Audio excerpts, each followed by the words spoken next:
I welcome each one of you, all the Paramashivoham Level 2 participants. On today's Paramashivoham session, I'll be the next Acharya for each one of you throughout the next 2 hours. So let's have a recap of what did we going to learn today in today's session of the Paramashivoham. But before that, let's have a recap of what did we learn before. So we learned on the very topic, on the very tattva, the very concept of authenticity. I think throughout the day we were going through the integrity, interaction tattvas, the whole 4 tattvas: integrity, authenticity, responsibility, enriching. We went through the power of authenticity, unlocking the power of thinking as well.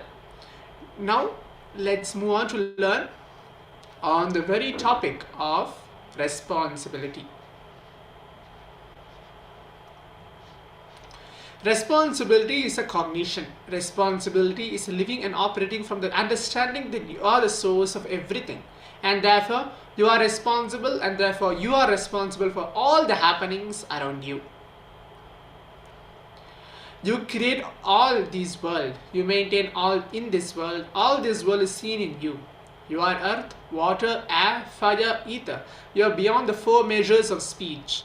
You are beyond the 3 gunas. You are beyond the 3 bodies. You are beyond the 3 times. You are always stimulated in the Mooladhara chakra. You are the being of the 3 Shaktis. You are always meditated on by yogis. You are Brahma, you are Vishnu, you are Rudra, you are Agni, you are Vayu, you are Sun, you are the moon, you are the Bhur, Bhuva, Suva, the whole universe. In the Ashtavakra Gita, there's a beautiful verse from the 18th verse. It tells, Yashyanta sadamahkaro nakaroti karoti saha nihamkara direnena nakim chidakritam kritam. Means, he who feels responsibility within acts even when not acting, but there is no sense of done or undone for the wise man who is free from the sense of responsibility. So the law of the cosmos is responsibilism. When you take responsibility, the divine energies supports you. So now, without further ado, we're going to listen from the Supreme Point of Hinduism, and as well, we'll be having an internalization exercise. So please bring your book and pen, and please be seated. So for the internalization exercise, I'm going to be projecting the slides for all the participants, where we're going to list out the top 5 rubbing points of our life, where we continuously experience resistance to our own expansion, and relive the major situations where you have faced this friction and complete with those incidents, and then visualize yourself being comfortable in that expanded space. And then whenever you encounter those situations again in your life, bring back the visualizations to support you back smoothly. So first, before that, we're going to listen the powerful cognition, and then pen down all these ideas, powerful cognitions in our book, and then do the internalization exercise. So, but make sure throughout the whole session, if any participants have any doubt, please be free to ping or ask me in the Zoom chat as well. Now, let's get ready to listen directly from the Supreme Point of Hinduism, higher understandings of the truth responsibility.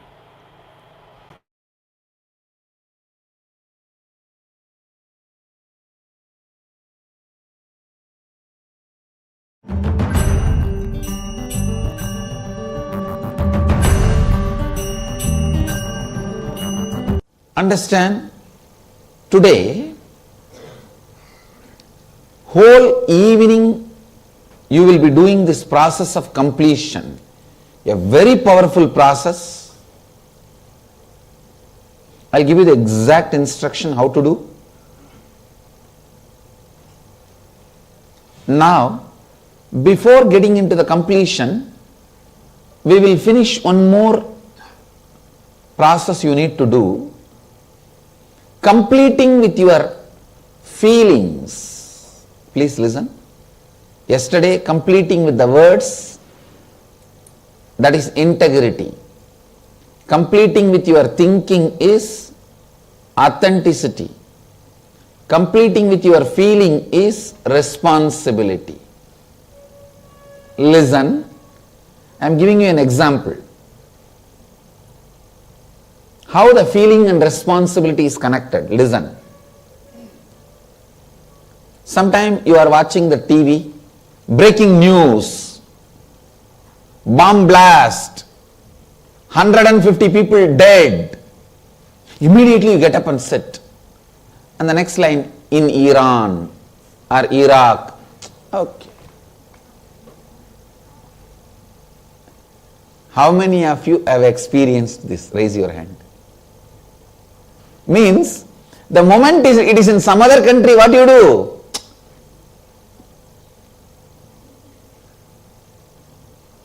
Means, you feel responsible only for what you think as yours.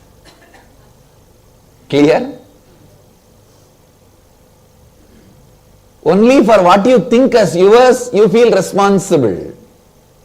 Understand? Expanding that feeling and making you understand you are responsible for everything.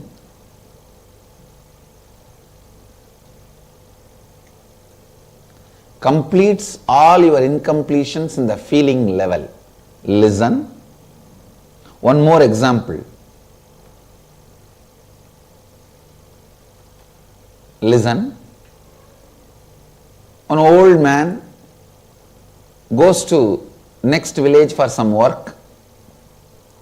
He is coming back to his hometown, that home village, not hometown, home village, native village. From the distance he sees his house is on fire. That's all. He is rolling on the ground and crying. How a villagers cry, you know. Typical village crying. He is rolling on the ground and crying. His first son rushes towards him and says, Dad, don't worry. Don't you remember, just day before yesterday we sold that house. It's not ours anymore. That's it. All his sadness, crying, tears, everything disappeared. And he wiped the eyes and now full of smile. Yes, yes, yes, yes. Now I remember we sold it away. 2 minutes. All the sadness disappeared.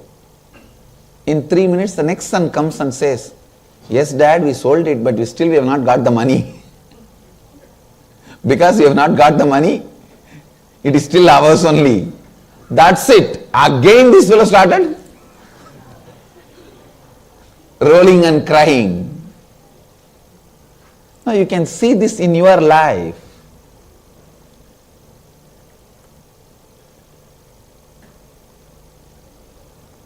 When you think you are not responsible, you don't care. We don't bother.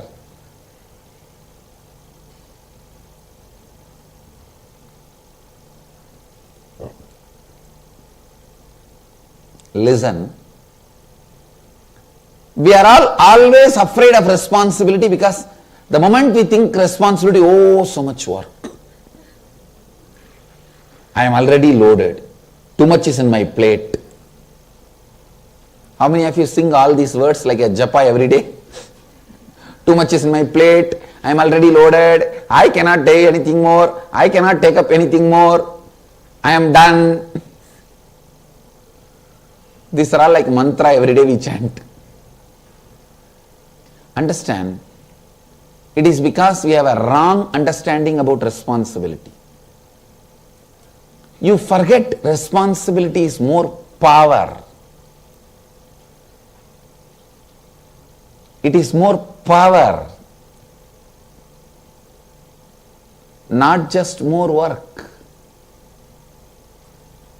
Listen. One of the important truth you need to know, whether you like it or not, whether you want it or not, there are some eternal laws, eternal truths.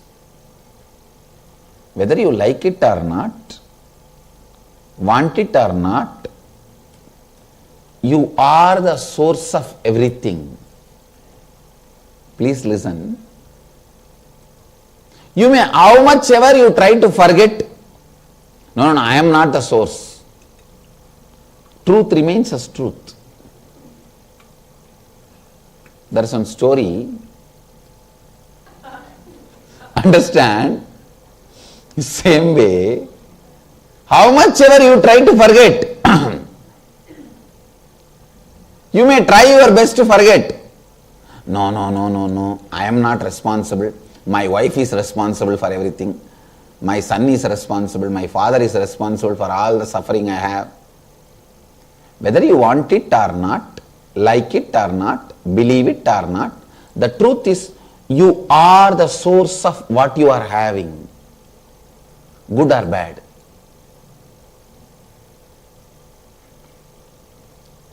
Responsibility means living and responding to life from the truth and understanding that you are the source of everything, therefore you are responsible for all the happenings in and around you.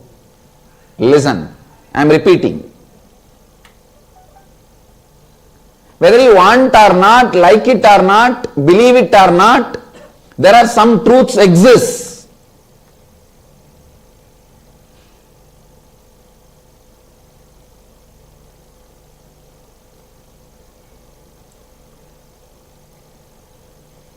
Whether Pope turns atheist or communist turns theist, God exists is the truth.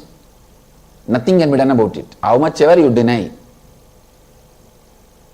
The independent intelligence which runs the cosmos exists.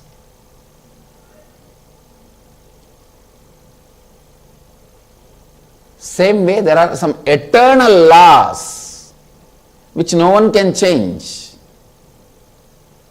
We can all start shouting, I went outside the hotel and looked all the side.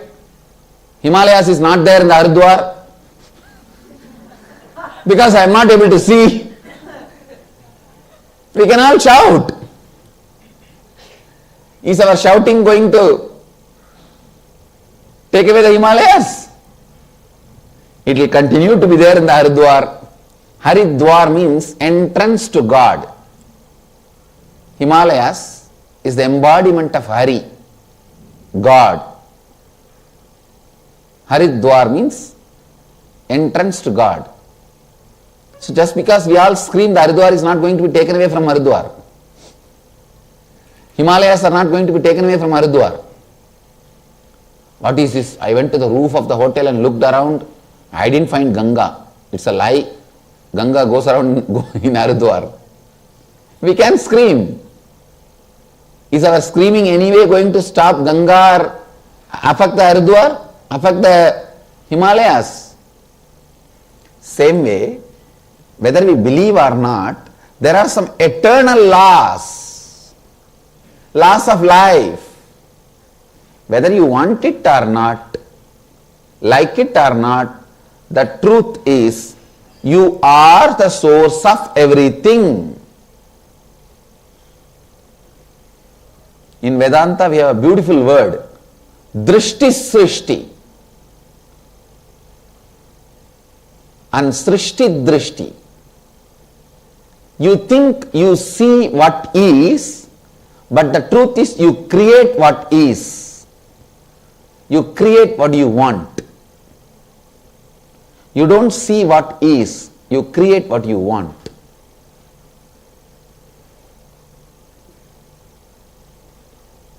Listen.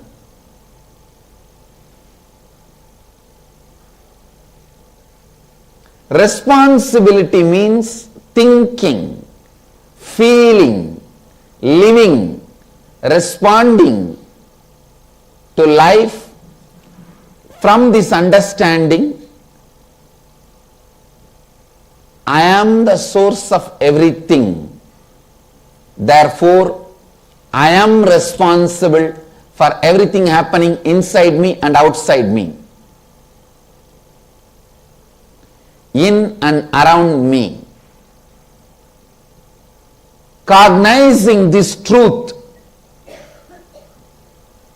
living with this truth,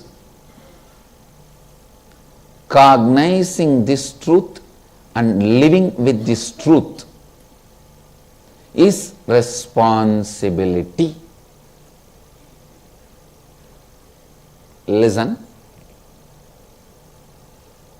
Immediately we think, how can I be responsible? I am going in the road in the right direction. Somebody comes and hits me. It is his mistake. How can I be responsible? How many of you have these kind of questions? Yes. You may not be responsible, but who is going to suffer? Tell me, who is going to suffer?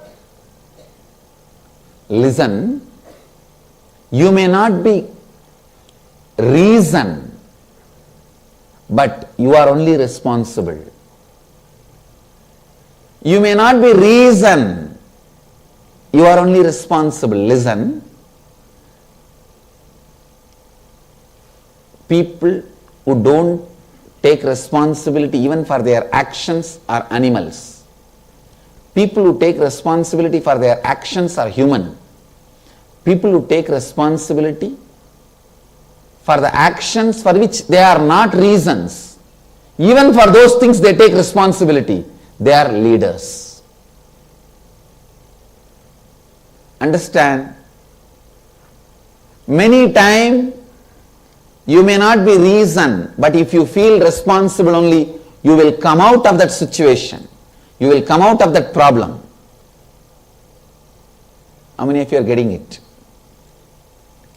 If you don't feel you are responsible, are you going to come out of that problem? Are you going to come out of the mess?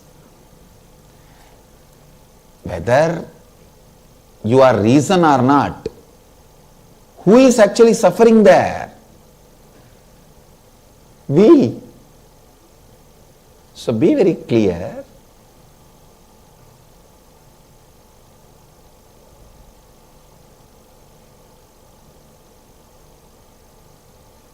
Life, whether you want it or not,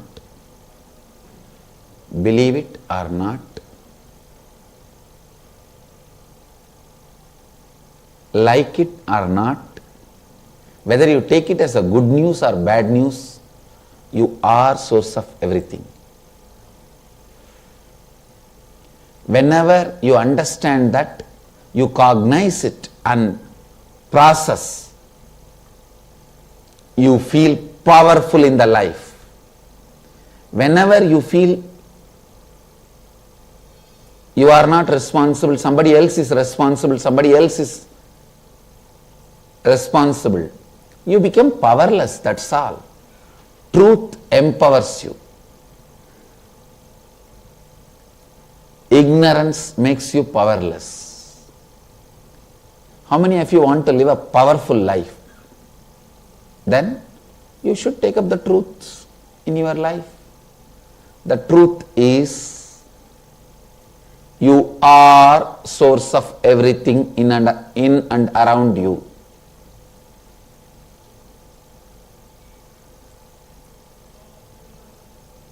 So usually responsibility means oh God, no. We think more work, more I have to think. But listen, when you start taking more responsibility, you get more power. The first thing comes to you is more power.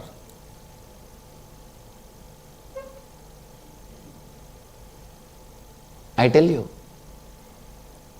so much of attack has been done on me. The media terrorism, that's the word I use. Media terrorists have attacked me. Actually, I am not the reason for the attack done on me.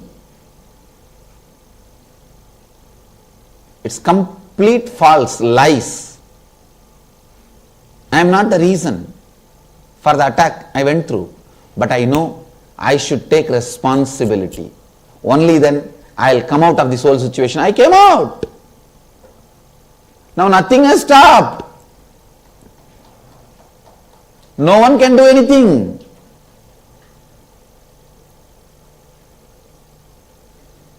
No one is able to do anything. See, all over the world, the mission we took up, we are doing it. when I took up the responsibility in my hand, in my heart, I experienced power.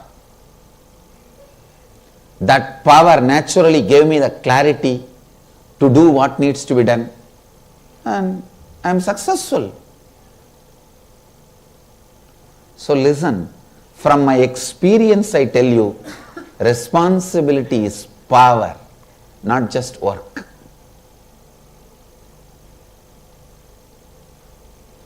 I'll give you this as experience. Through this process of completion, I'll give you this as experience. We will do a small process to internalize this responsibility, the power of feeling. Identify the various conflicts that exist in your life. Write down all the conflicts. Conflicts means it can be a health issue, or your issue with your spouse, or issue with your boss, or poverty, or issue with your son, issue in your other relationships, anything. Conflicts that exist in your life. Write down all the aspects of each conflict you feel you are responsible for, and all the aspects of each conflict you feel you are not responsible for. I am giving you the example. For example, you feel conflict with your husband or wife. Something you feel you are responsible, something you feel you are not responsible. Pen down what you think as you are responsible, for what all you think you are not responsible. Like that, each conflict. Poverty. You think, I think I spend little too much, that one I am responsible, but there are many things I am not responsible. Society is responsible. It cheats me, it doesn't give me money. My boss is responsible. He squeezes me, my blood out of me, and gives me only few $100s, which I blow it away in one shopping. Whatever you think you are responsible, pen down. You think you are not responsible, pen down. Few minutes, internalize. The second question we will do next. First, answer the first point.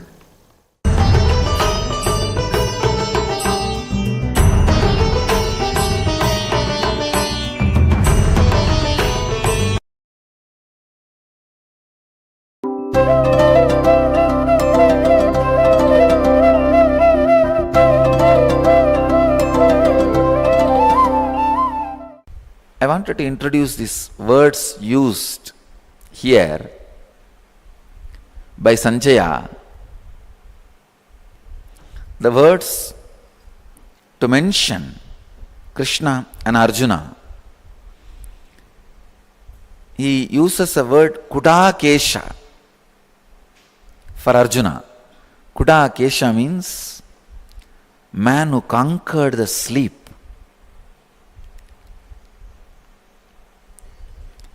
Rishikesha means man who conquered, mastered all the senses. Man who conquered all the senses is driving the chariot. Man who conquered the sleep is going to fight. Then what will happen? See here, conquering the senses means ability to control. Conquering the sleep means ability to explode. Two different dimensions of conquering. Conquering the sleep means no laziness, no tiredness, all the things related to sleep. Laziness, tiredness, the chronic fatigue, everything has only one root. Arjuna is a guy who has conquered that. See, Kuta Kesha is one of the great quality conquering the sleep. When you are able to conquer the sleep, something happens to your brain. Not just non-mechanical parts of your brain is awakened. An extraordinary creativity and the feeling to take responsibility. Please understand, conquering sleep not only means that ability to live without sleeping or ability to sleep whenever you want, as long as you want. It also means ability to take the responsibility. Many times, people are afraid to accept new type of life. They don't want to take up new kind of life. They don't want to make new major big decisions. And they have a very nice word to cover up their laziness. We take life as it comes.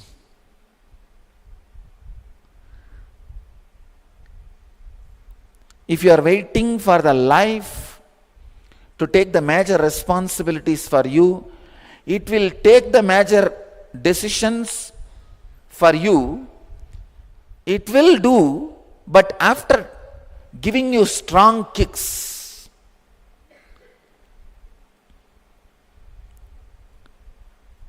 Very beautifully, Vivekananda says, better you take the responsibility and make decisions. Otherwise, Maya will start doing. Maya means the nature, the world will start doing. But the difficulty is when Maya starts doing, you will be given such a strong message. Sometimes it permanently impairs some of your capabilities and freedom.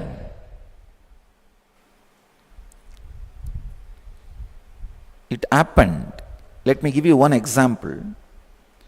One guy who was our devotee started having some affairs.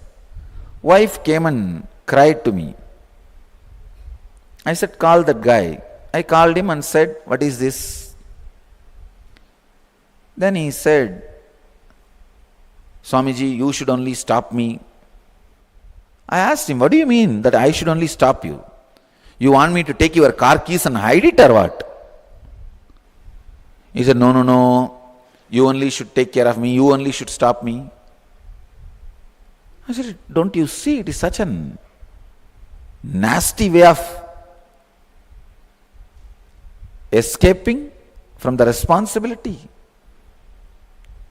Anyhow, the fool went away, dodging me. He had some serious accident and a very powerful injury in the back. And Mooladhara top, fuse gone.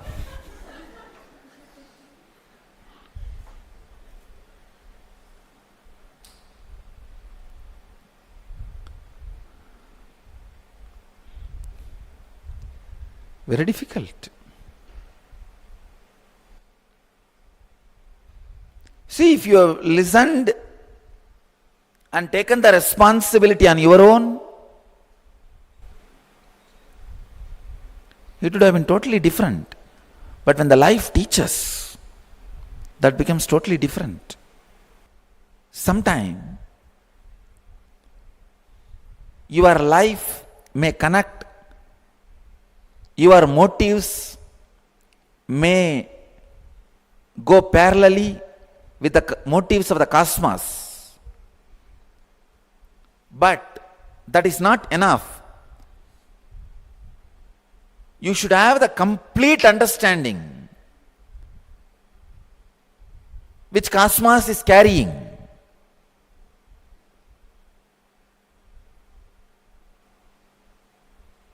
Please understand.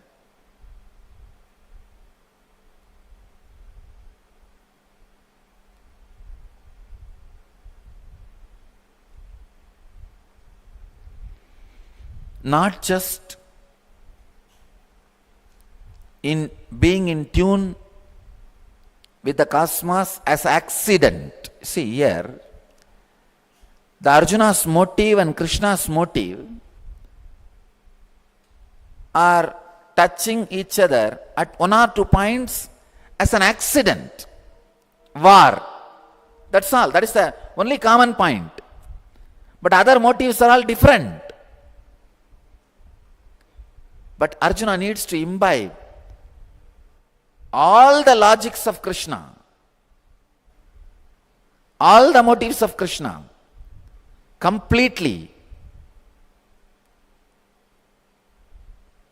till you understand the whole. You can't exactly catch the truth. See, if Arjuna is not understanding all the logic or the reason with which Krishna is functioning, he may miss something.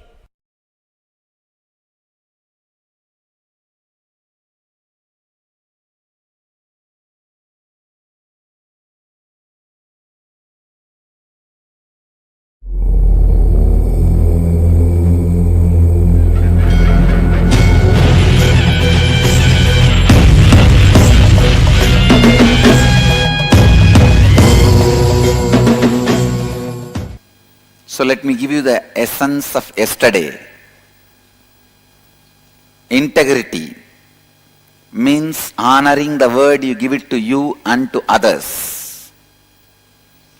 Authenticity means taking responsibility for what you feel as you and what you project as you, what others feel as you. Clear? You don't need to take the responsibility of people who are not at all involved in your life, their imagination about you. Like somebody from South Africa suddenly comes and expects you should become a prime minister of his country. You don't need to fulfill that. Understand? But with whoever you have involved your life, listen. Anyakara of the people about whom you have anyakara. That is the anyakara for which you have made commitment. Understand? For example, your mother's expectation about you, you have to stretch yourself to that because you have certain expectation about your mother. When you carry certain expectation about others, you are now bound by the expectation they have about you. All of you are able to catch it? How many of you are able to cognize this principle which I am saying now? Because you have a doubt, how many of you are not able to cognize? Raise your hand. Can you guys come out? I will answer your questions. Listen. For example, your mother has an expectation about you.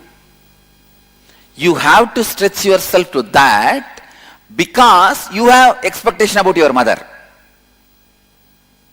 Understand? You don't need to fulfill somebody who is walking in the street, his expectation about you, who is completely unconnected to your life. But you have to fulfill your mother's expectation about you because you have an expectation about your mother. You understand? Life is involved. I have to fulfill your expectation about me if I have an expectation about you. Understand? If you expect that I should behave as your guru, I have to stretch me to fulfill if I also expect you have to behave as a disciple. Or we can completely be independent. You are somebody, I am somebody. Then neither you need to fulfill my expectation, nor I need to fulfill your expectation. But if your lives are involved, you have to stretch yourself to others' expectation. That is authenticity. Have you given a direct or indirect message that you are involved? Yes. Yes. You have to make it clear you are not involved. Then you don't need to follow. You don't need to stretch yourself. Yes, come on. I am making it very clear. I am not involved in anybody's life other than the people who have become my disciples or living my disciplehood. Living, being my disciple. And I have no other involvement with anybody else's life. I am very clear. Come on. Yeah, we doubt that you told that Anyakara, that when we don't have expectations from them, when they have expectations from me, I am very clear that I don't have expectation from the other side. And you can say, I am not involved with your life. If you make it very clear, you don't need to stretch yourself to their Anyakara. Understand? For example, you have mother-in-law. You do not have any expectation from her, but she has expectations from you. If you go on complete with her saying that I don't have any expectation from you, and same way I don't want to fulfill your expectations, you make it very clear, then you don't need to stretch yourself to their Anyakara. Till you make it very clear, you are expected to take the responsibility for their Anyakara. That is authenticity. Swamiji, in my case, my personal, I don't, just I am expressing, it's with my brother and my husband actually. I don't have mother-in-law, father-in-law before. No, I am giving you one example. No, I got it Swamiji, because in this case, I am not expected from my brother, but he expects me that you practice in the profession. And there I was always fought with him that why you want to force me, if I am interested I will do it, because I am always authenticity, there people want me to show inauthenticity. I don't like that profession. If the cases are authentic, I will go with it. And if I feel the associate is authentic with me, where I have gone, I have seen inauthenticity with the advocates, with whom I have gone also. Because of that, I was not able to proceed with that. But now after coming to this, I have found people who are supporting me and I am working to the authentic cases. And there where I am fulfilling, yes, I am happy with doing it. And coming to my husband, I started the network marketing business myself because I liked it, I loved the environment. And I went to the level of, into that for the knowledge for 7 years. And in between, I was just to my partners, I had Anyakara because I was so much authentic. I went to support my business for my brother who wanted to know network marketing in other company. And there I went to support him and I just went with him, that's all. From third party they gave, God, Suman has went there. So immediately without rechecking that, they just, without that they started talking, gossiping about me. So I got it very anger. So at that time I was very, because of my authenticity, they didn't know my background. No, it is inauthenticity. Because if you are authentic, you will not become angry. You will take responsibility for their inauthenticity also. Yeah. Later then I took responsibility after attending with you, Swamiji. So understand what I am saying? With authenticity, you will never be powerless. Understand? With authenticity, you will never be powerless. So, in my case, I never feel powerless in any situation. Understand? If this happens in my life, what I will do, I will take authentic responsibility trying to educate them. But if they are very sure they don't want to be educated by me, I will tell them very clearly, I won't harm you, you don't harm me. The completion. Even for that, if they are not budging and trying to do some conspiracy, then I know. Swamiji, if they come on elephant, go on elephant and finish them. If they come by horse, go on horse and finish them. If they come by walk, face them by walk. That is authenticity. You understand what I am saying? How do you think otherwise such a big conspiracy group is not able to do anything finally? Because I also know where to play. Understand? Angry, you would have just felt powerless and you would not have proceeded in any way. Am I right? Swamiji, further what I want. Now you have to take the responsibility for their inauthenticity. And first thing you have to make it very clear. So let us have a completion with each other and see whether we can still work together. If that is not possible, at least you live your life, we live our life. I think by this everyone will settle down. Beyond that, if they are trying to conspire, don't bother, do everything above and below the sun. That's it. Swamiji, that is authenticity. Swamiji, when I understand? Yeah, that clarification, Swamiji. At that time when I went, I didn't know that I was making wrong. Immediately when this gossiping happened, I understood, oh, something is wrong. And then First thing, please understand, authenticity will not allow you to believe you are a bad guy. That's the main thing. If you are made to believe by somebody you are a bad guy, you have inauthenticity. Listen, one of my biggest success, please understand, all of you, I am giving my life example so that you will understand. One of the biggest success, the reason for my success is, the media was able to convince the whole world I am a bad guy. They are not able to convince me I am a bad guy. I am very authentic in every step I proceed. Understand? I am very authentic and integrated with my every deal and every relationship and every step. And that is the reason.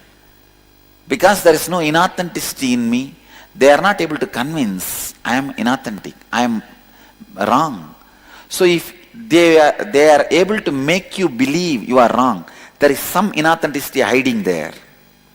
Maybe in that business you would not have been inauthentic. You would have been inauthentic in some other way that comes here and takes revenge on you. For example, if you cheated ABC and all the ABC disappears, FG, you have not cheated them. You have been very authentic, but they will attack you. When they attack you, you will feel powerless because you have cheated ABC. Understand? Somewhere your inauthenticity, incompletion. Maybe it is inauthenticity even with yourself. That is why I tell you, you don't leave single unfulfilled word, incomplete word. Every word you give it to you, complete it.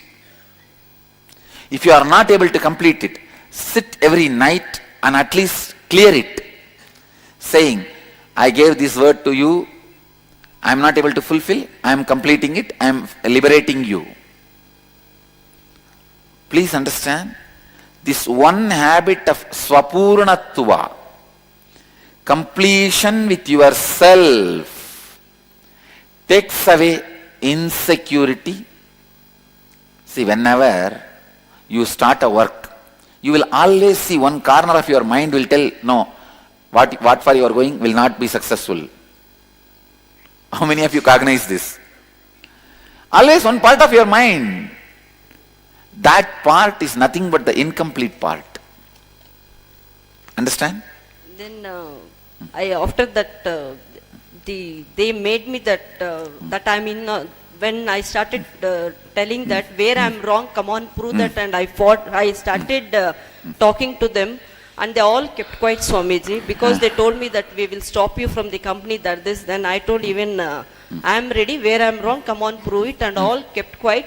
And then I just kept quiet for 3 years. After being here, coming to Kalpataru, I was just open. And I went back to them and I told them that you people, without knowing me, not listening to me or asking me, how did you do behind me like this, all that hurted me a lot. Then they all told sorry, and the persons who were partners with me, everybody told me sorry, and again I connected with them. And I was so see the power of authenticity. Yeah, understand? It worked on that. And now actually I want to drop that business, but This business, you have worked so many years, why you are you can't do that, this, and but it's not fighting, I'm just convincing him that now I know, after going into deep, I can see, I tell him that I'm telling that I don't fail by doing business, I'm not confident in doing business. I have knowledge, I have creation to do that and advocate all, but now... No. You should be able to do small and big both things. That is spirituality. Still you have to catch it. Understand? Being authentic about my net worth because of lack of strength. My brothers always, sisters want to know what is my net worth. And I don't tell them the truth, I don't tell them anything. I said, why do you want to know? I don't want to know yours, you don't tell me yours, I don't want to tell mine. Is that, where does it do, am I integrated? No, you are right, you are authentic. I don't need to See, tell when them. you don't ask them, you have freedom to not to tell. Okay. Come on. Nithyananda Swamiji. So as you said earlier, like if you have expectation about somebody, you have to stretch to their anyakara. So let us say I have expectation about my father as well as my mother. My father's anyakara is exactly opposite to my mother's anyakara. So to whom expectation to should I think you have to sit with both of them, work, then finally it will evolve. Understand?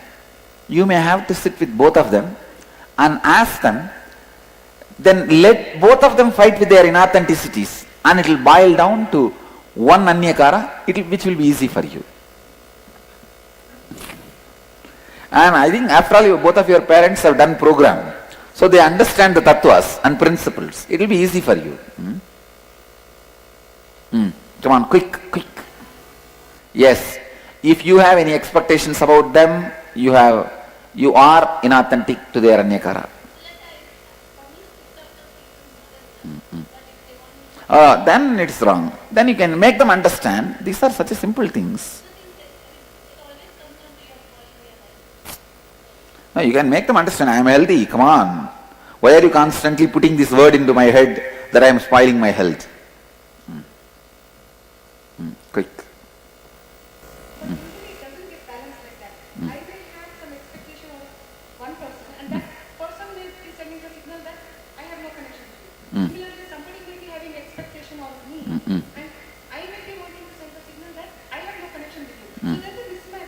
No, that is what is completion. When you do Purnatva with each one of them, this will be completed. This will become a very clear thing. Who is going to be committed with your life and who is going to be what in your life will become clear in Purnatva. So it's not connected directly for my anyakara.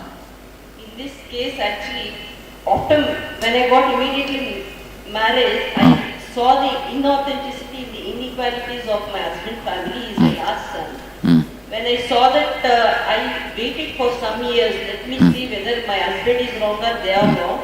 Then I saw that it showed clearly that for his silence, those people have kept him far away and are making him inequality. And after that I decided and I just kept everybody far away. And but that is not going to solve the issue, because then it is like a giving up on people. Okay? In this case, Swamiji, even you can't go to court also, it's a family issue. No. You don't need to go to court, but you don't need to give up on people. Continue to work. So it is possible. And now I went to the extreme. You will not be facing any more bigger demons than the demons I faced in my life. Do you agree that? When I can do, why not you?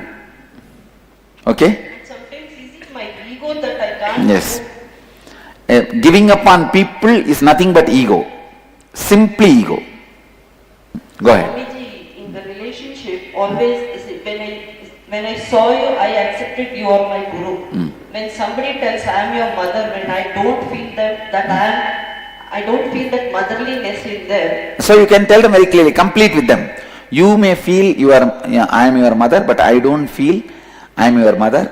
So please don't have any anyakara which I will not be able to fulfill. Complete it. So when I did that, that person went and cried before their family and it was That nothing can be done.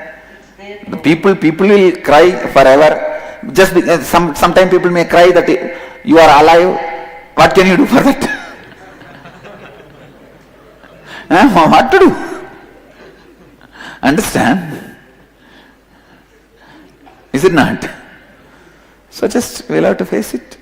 And when some people come giving easy-going money to us, when we don't expect them, they talk behind us outside all. I think better to not to have the easygoing money. That will always make you lose respect on you. It will just make you lose respect on you. So it's not wrong on our part. Better don't accept. Because directly I have told them that you people taking easy money, and because Don't do anything to the people who are taking. You don't take, and that's all. Swamiji, in my case, actually, in my family, what my husband, how he is earning, I am very happy with it, whatever we are earning, and we are happy fulfilling without asking anybody.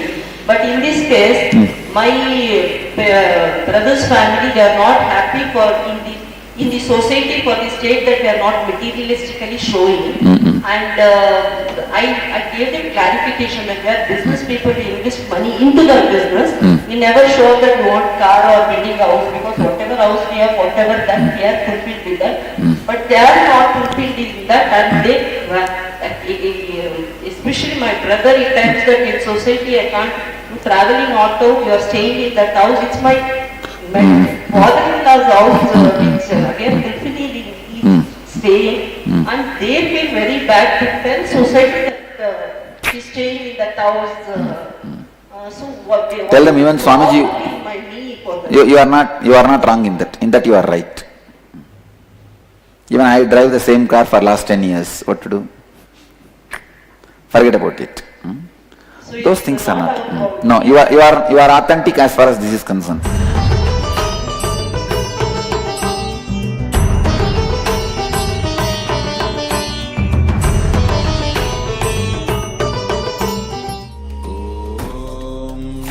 Nithyananda Paramashivoham Nithyananda Paramashivoham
Paramashivoham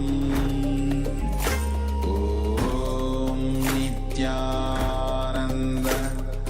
Paramashivoham Om Nithyananda Paramashivoham Om Nithyananda Paramashivoham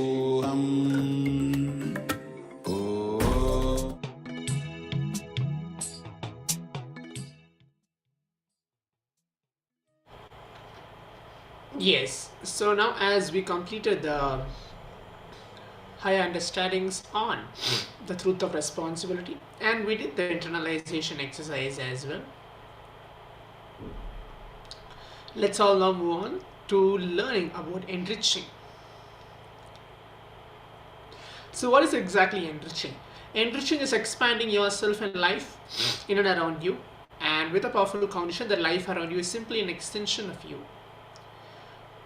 It is pure. Here we have a verse from Ishavasya Upanishad, the verse 8, where Paramashiva tells, Saparyaga chakramaya kayavam avranam suddham mapya vidam. It means it is pure consciousness that from time eternal has enriched the ages and each being by ordaining desirable responsibilities unto them, as per their nature and space, and their actions and results thereof. There is a beautiful story in Sri Ramanuja's life. He goes to his guru and asks him to give one method to achieve the ultimate in Vaishnavism. The ultimate is the space in Vaikuntha, the space of Bhagavan Vishnu. Ramanuja was in such a good high level of completion. The guru gave him the initiation into the great mantra, Om Namo Narayanaya. And immediately Ramanuja gets the glimpse of that very space. Because he was in the right context when the initiation was given, immediately he gets into that space. But the guru says, don't go out and give this mantra to anyone and everyone. Otherwise, you will go to hell. They will go to Vaikuntha. Whenever you experience, you will be possessed by the spirit of enriching. Here, Ramanuja was possessed by the spirit of enriching. He runs to the temple tower, stands on the roof and calls everyone, says, come on, I have a secret technique to achieve, which is Vaikuntha. If I teach you all this, I may go to hell, but you will all go to Vaikuntha. Please learn. Immediately he initiates everyone into the great principle and the Maha Mantra, Om Namo Narayanaya. Whenever you think others are separate and you are separate, this is the basic flaw of life. What you have about you, that same only you will have for others. If you give up on you, I guarantee that you will give up on others. If you don't give up on others, you won't give up on you. The moment you convince your heart that life is for others, all the sufferings in your heart leaves you. Enriching others to live with the peak possibilities, ultimate way you can enrich them. So now let's listen from the Supreme Pontiff of Hinduism, as we have again another satsang where Swamiji actually beautifully tells on the very science of the power of enriching.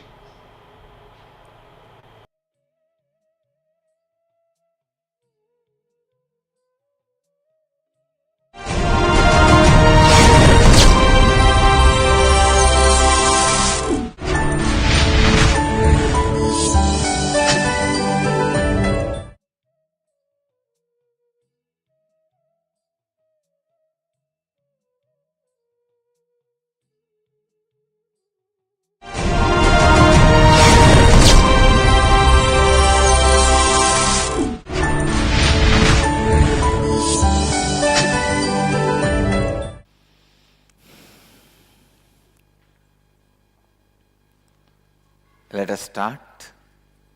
Now we will work on the crown center.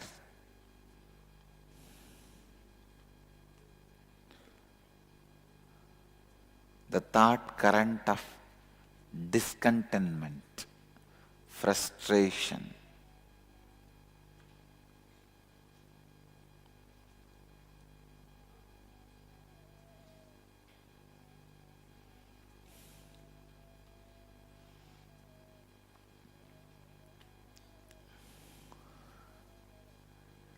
When you lack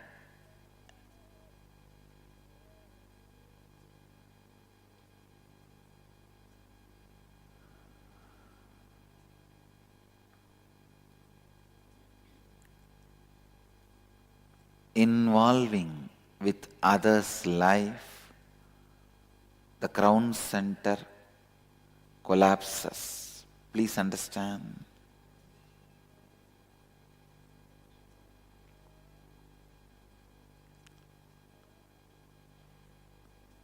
If you make the responsibility as a lifestyle, involving with others' life with responsibility,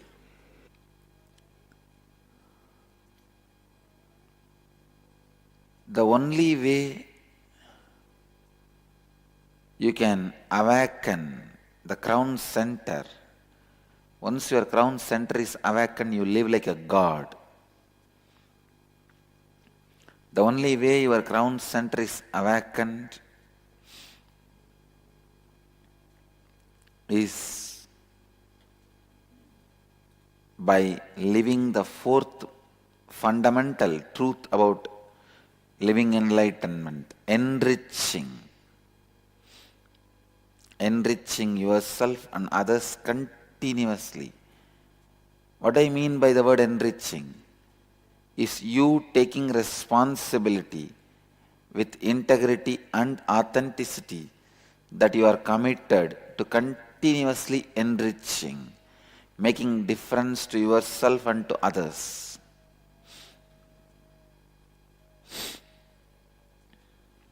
Listen. You taking responsibility with integrity and authenticity that you are committed to continuously enriching, making a difference to yourself and to others.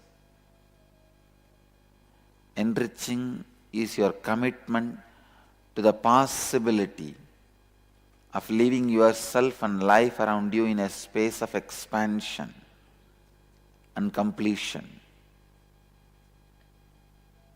Enriching is your commitment to the possibility of living a life of enlightenment. See, when you learn to enrich yourself and others, you live a life of solution, not of problems. The Chandala lives only with problems. A Brahmana lives only with solutions.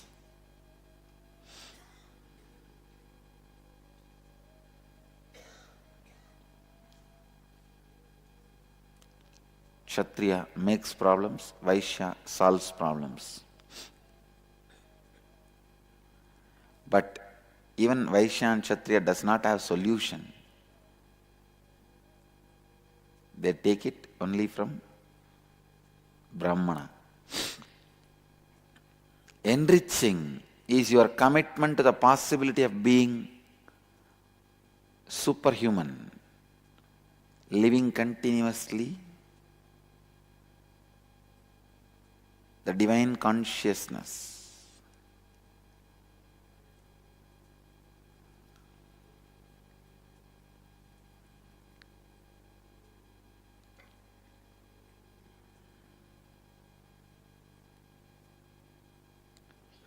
Do not give up on yourself and give up on others. That is the secret of enriching. Understand?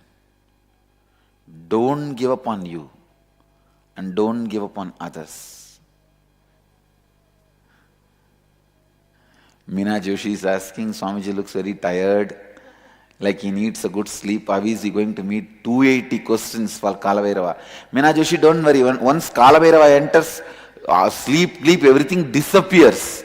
I myself disappear. What about sleep? Meena, you don't need to worry. Kalabhairava handles. Akashic reading is the easiest thing for me. I just need to keep quiet. He will do the whole thing.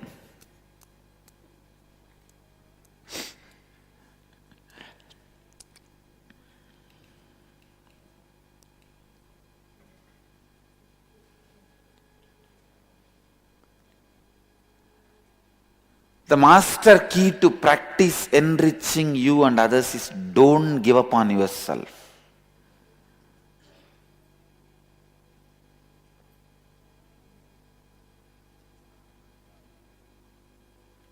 I don't give up on me, and I don't give up on others.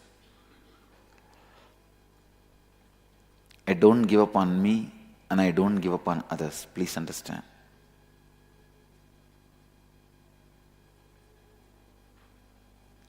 How strongly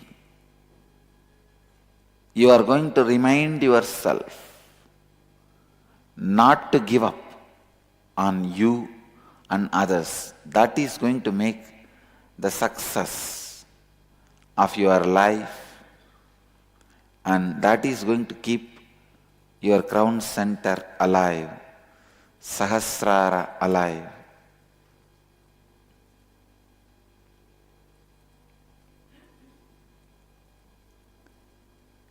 Let's work on this exercise, then you will understand this tattva, enriching others.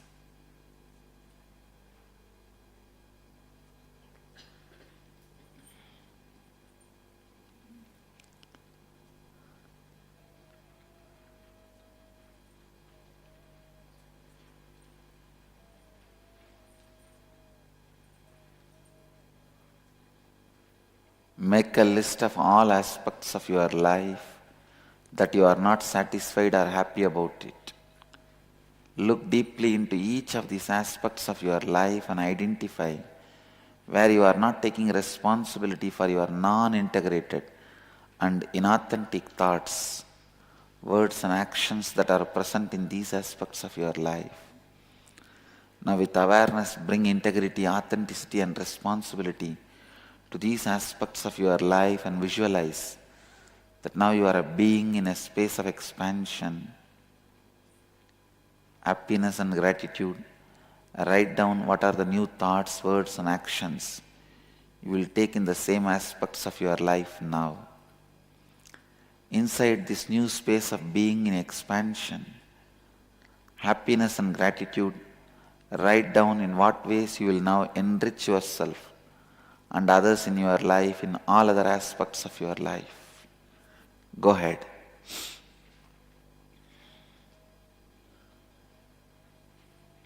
Sahasrara collapses when you are not satisfied, you are not happy with your life.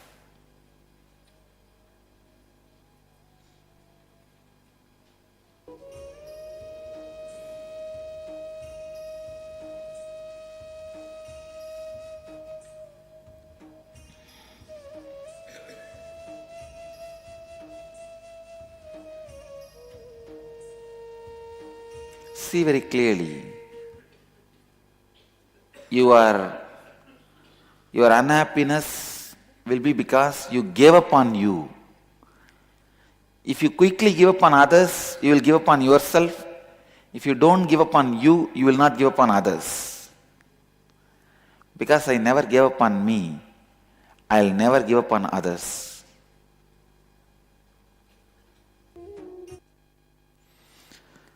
Three more minutes. Still how many are writing? You have 3 minutes, finish.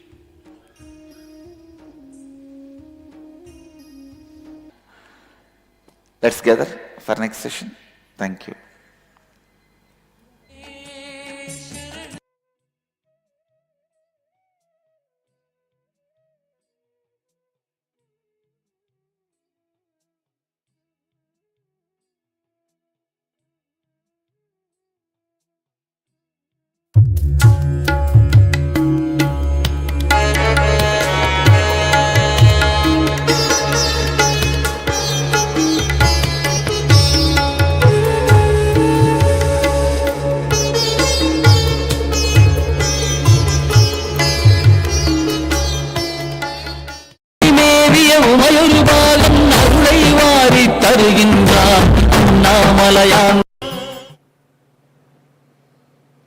नित्यानन्देश्वरसमारम्भाम् नित्यानन्देश्वरिमध्यमाम् अस्मदाचार्यपर्यन्ताम् वन्दे गुरुपरम्पराम्.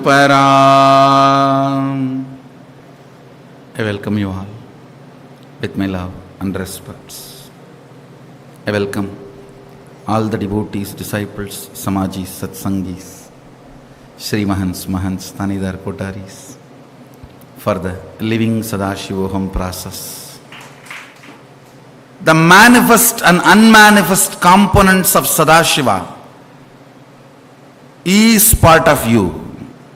The manifest is Satyojatam, Tatpurusham, Ahoram, Vamadevam, Ishanam. If I put it in your user-friendly language, I should tell you, I am not translating, I am putting it in user-friendly language, means roughly equating it.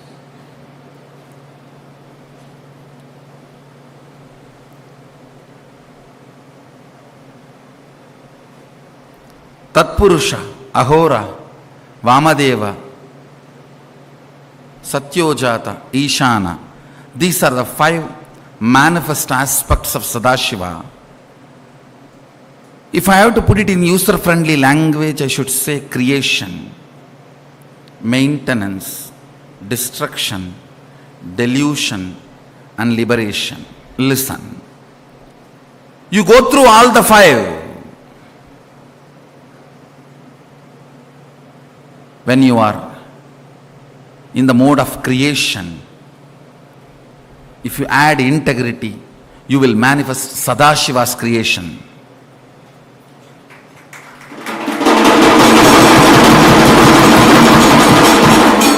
Listen.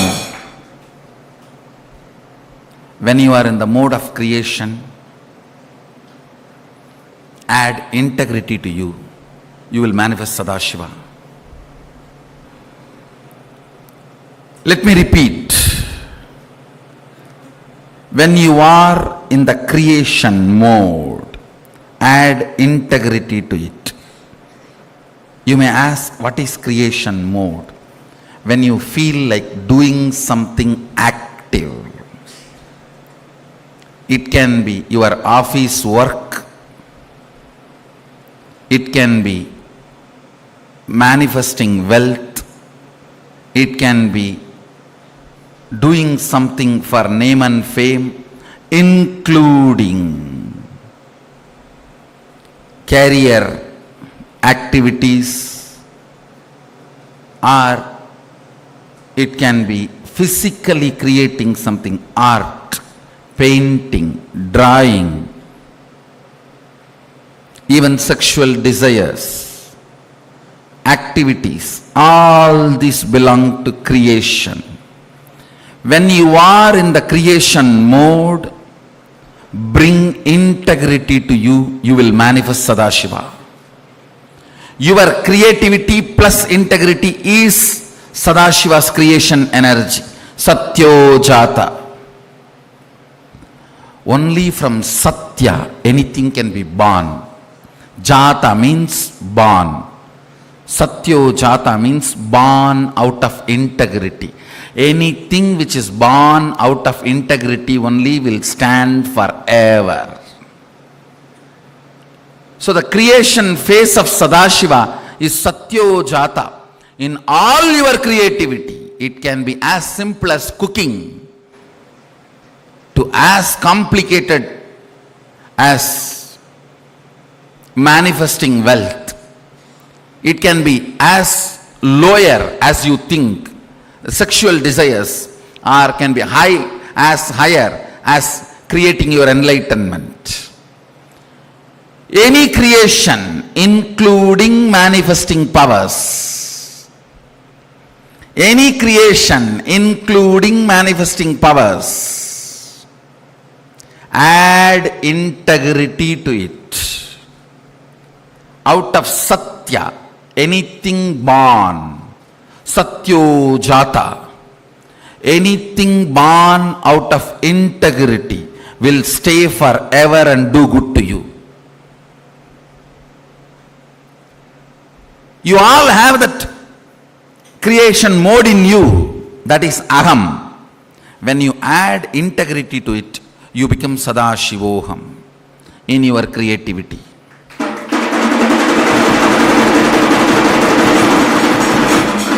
Understand? Add integrity to all your creation. Maintenance, sustenance.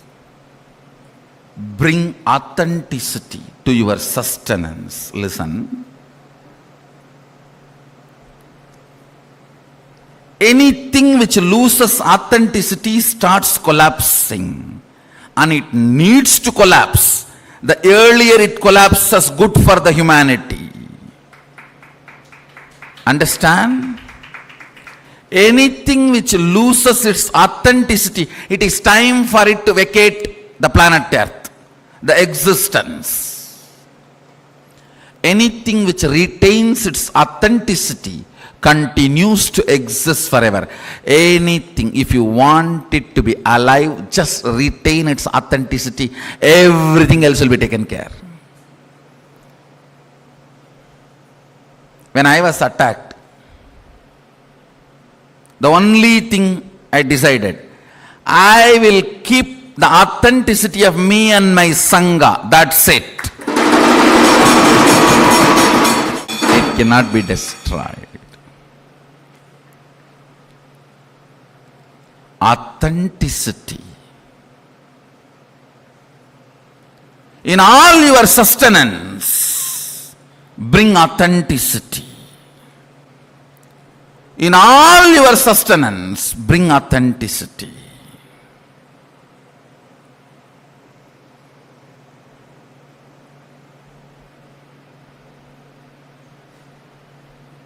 Whenever you are in a destructive mood, bring responsibility. Understand? If you feel responsible and destroy, it will always be the things needed to be destroyed. You will never destroy what should not be destroyed. You will always destroy what need to be destroyed immediately. With responsibility, destruction will be equivalent to rejuvenation, not just destruction.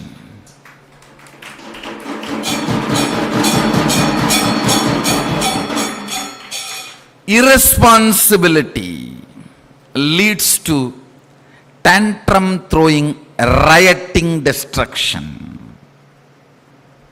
It may look like Kalabhairava and Kali run riot on the cosmos, but they know precisely where to put the leg and where to put the hand, where to put the sword. It is too precise. The precision is not even one cell this side or that side.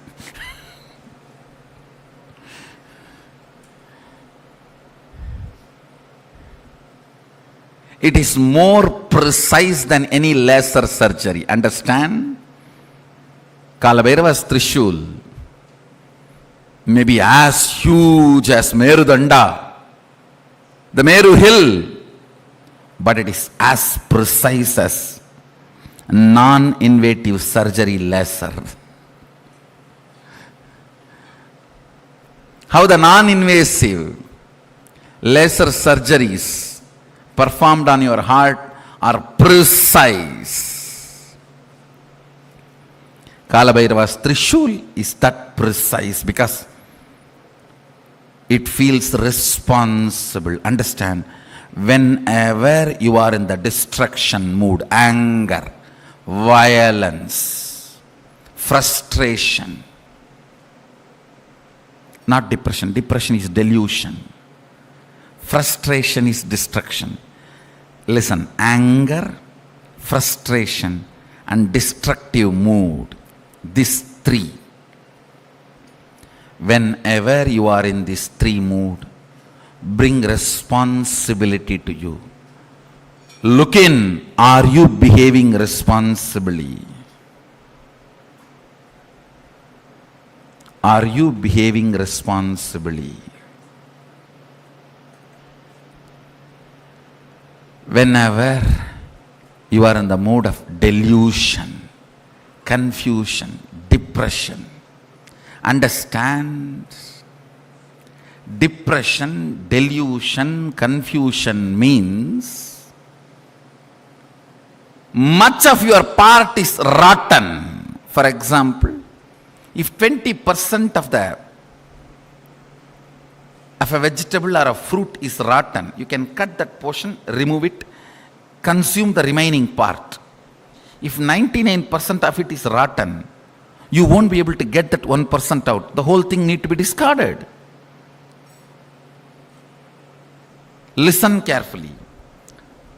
Depression, delusion means 99% of your part has become rotten.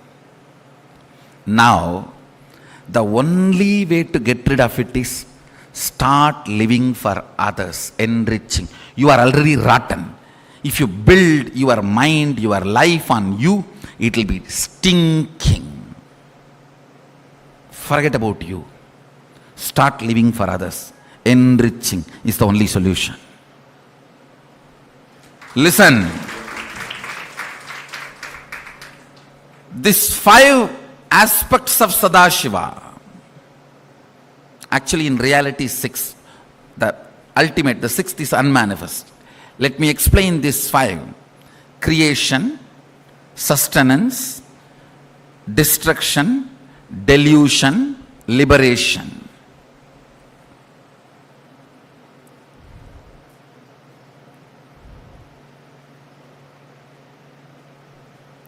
Whenever you are in a destructive mood,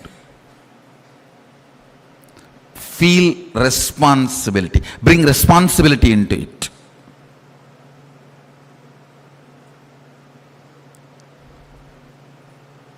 Whenever you are in delusion, you are confused, you don't know what to do, what kind of decision you should make, what will be the right at this moment for my life. Whenever you are in that delusion, through bhava, just throw yourself away and decide your life is for others. Say, confusion means whatever I know as me is rotten. Once it is rotten, whether it is Kashmir apple or California orange, it is useless. Once it is rotten, you can't say, oh, Kashmir apple, California orange.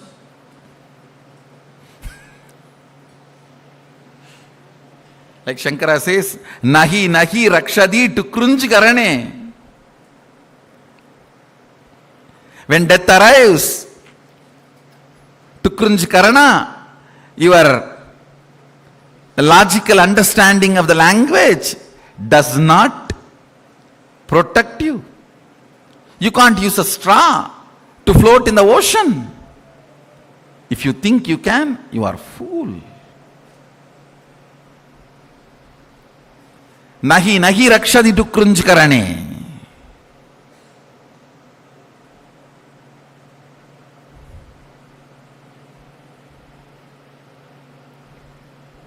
When you are in the mood of delusion,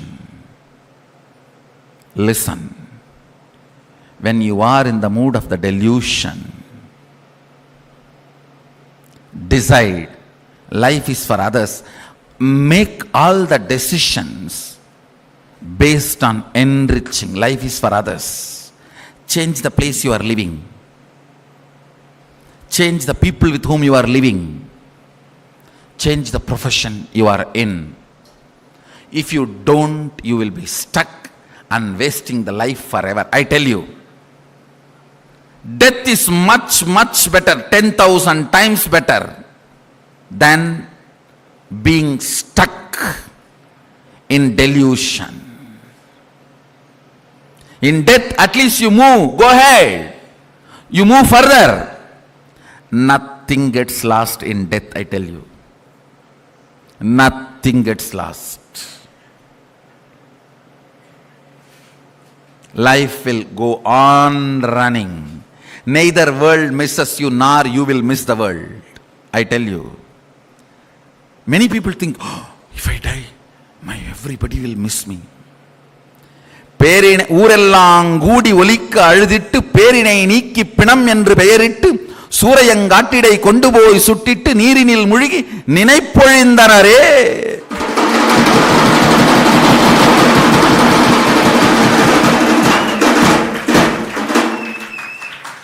The whole city will gather and cry loud as possible. Nowadays with loudspeaker. ஊரெல்லாம் கூடி ஒலிக்க அழுதிட்டு பேரினை நீக்கி பிணம் என்று பெயரிட்டு. You may be Padmasri, Padma Vibhushan.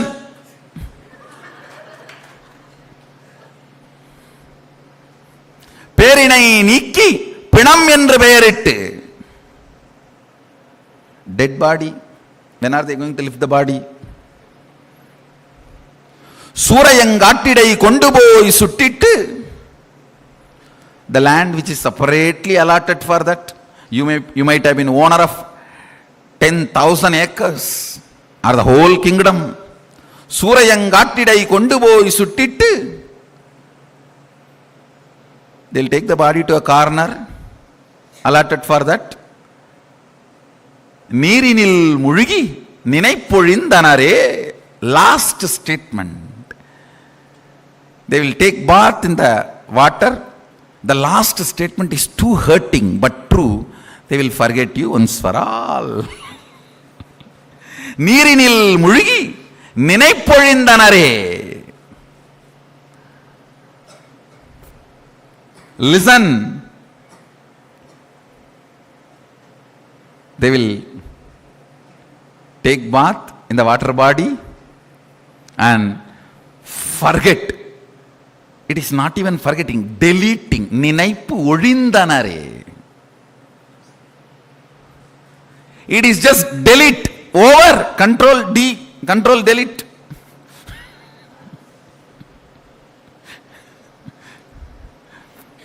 You may think everyone will miss you. No. Everything will be going maybe much better.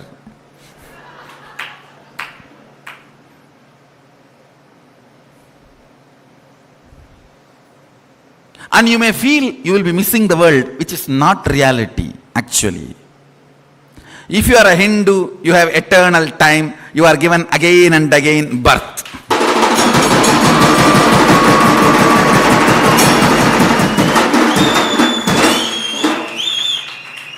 I tell you, be Hindu to be rich spiritually and energy wise. Son, this understanding, this cognition is important. Listen carefully. One of the fool, sad fellow was talking, saying, oh, whatever you believe, after death it is all going to be same and all of you will have the next birth. No. Listen. If you don't cognize that next birth is a possibility while you are in the body, even if the next birth door opens, you will be afraid to jump in because it will be overwhelming. You never walk into the door about which you are not briefly introduced or you have not cognized. It will be so overwhelming. You will not get into any door. You will just lock your closet and be inside. That is why the religions and traditions which does not give you the cognition of multiple births insist on retaining the shell. At least inside the shell you will have a place. Hindus don't. They never tell you to retain the shell. They tell you burn it as quickly as possible. Get rid of it. Move ahead.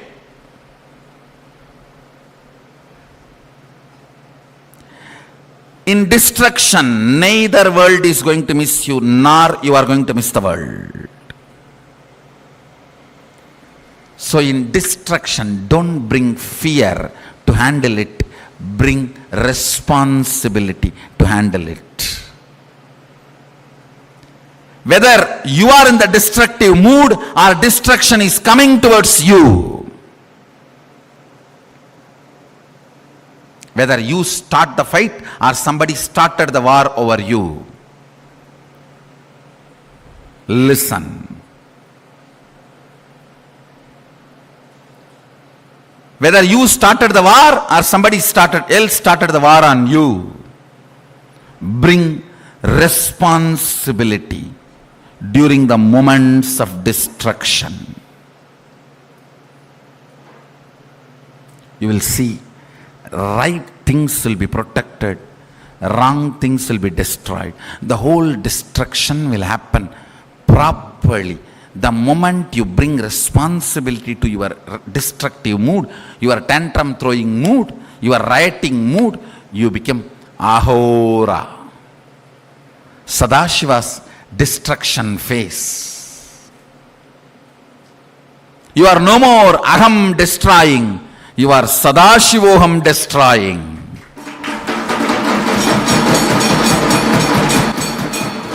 When you bring integrity to your creation, you are no more Aham creating, you are Sadashivoham creating, Satyo Jatam.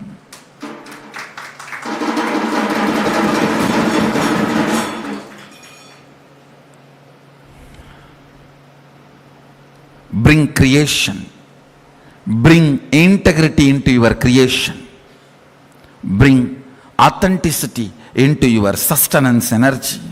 All of you have all these energies. Every day you use this energy. When you are cooking, you are manifesting creation energy.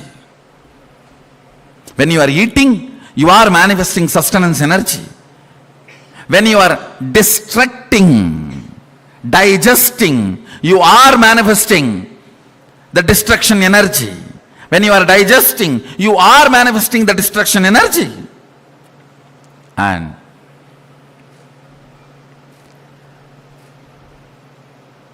if something is undigested, your stomach is sick, you have a problem, you are in a delusion energy. If the energy, digested energy is absorbed and you manifest it as powers, you are in a liberation mode. Every day you manifest all these 5 powers, all these 5 aspects of Sadashiva.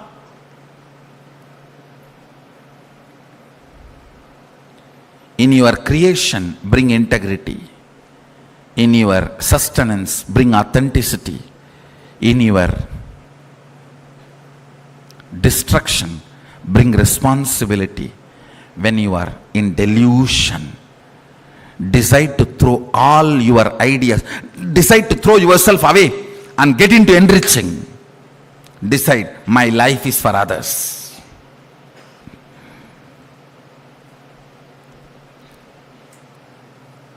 Delusion means, depression means 99% of you is already rotten.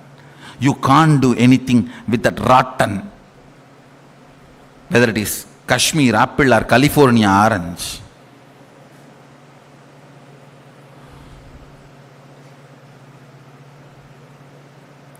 Or Switzerland saffron. Nothing can be done with rotten fruit or vegetable.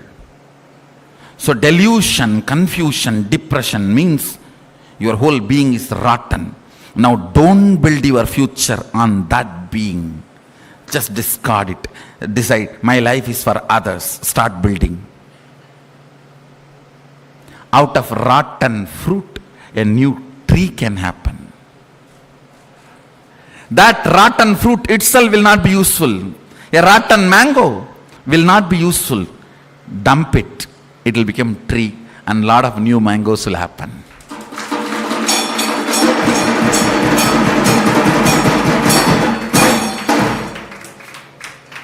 When you are confused, deluded, depressed, dump yourself into enriching. New being will happen in you.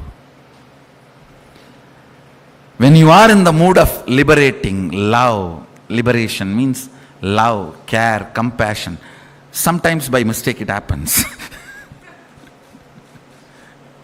Every day you go through this mood of liberation.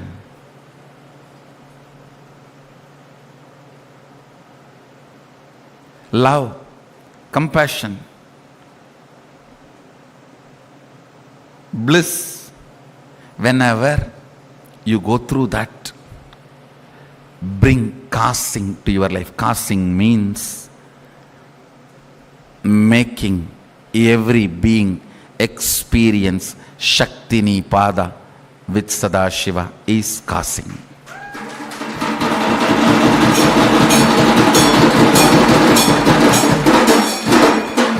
That is the biggest liberation you can give for human beings. Make people experience Shakti Nipada with Sadashiva. Understand? The sixth dimension of Sadashiva is unmanifest. You also have the unmanifest power, means the powers of Sadashiva.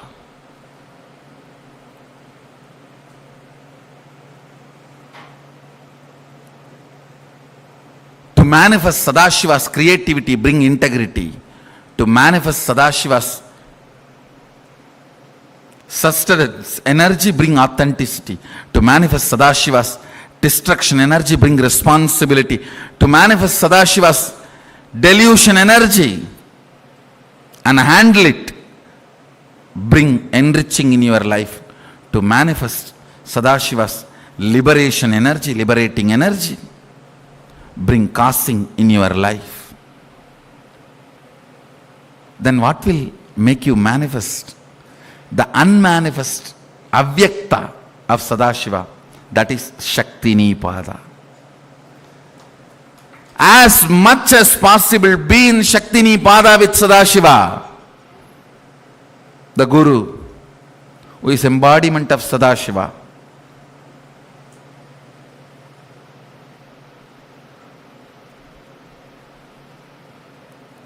be in Shakti Nipada with him. Be in Shakti Nipada with him. I tell you, being part of the Sangha is nothing but constantly being in Shakti Nipada with Guru Sadashiva himself.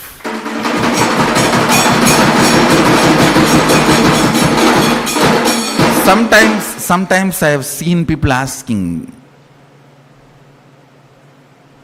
what is the difference between working here, working outside? The moment you have this question, be very clear, you are full of the worst order. Not even recoverable. Irrecoverable.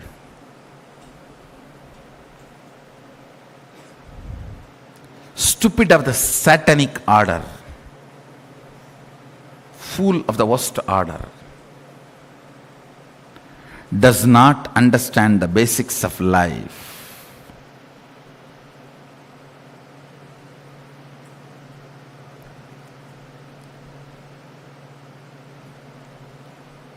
Working here is not work.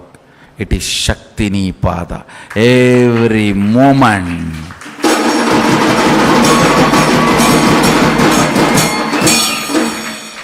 It is Shakti Nipada.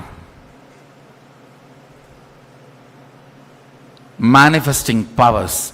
Even if you pick up a stone from the ground to clean the area, it is Shakti Nipada for manifesting powers, because Swamiji wanted, my Guru wanted me to remove this. She asked me about my orthodox lifestyle. I have a very orthodox personal lifestyle. Means once I get up from the bed, morning, I will not touch anything I am going to wear after taking bath. Even by mistake, if my body touches some clothes which I am going to wear after the bath, I will not wear that. It has to be washed again. It's all very... If you see from outside...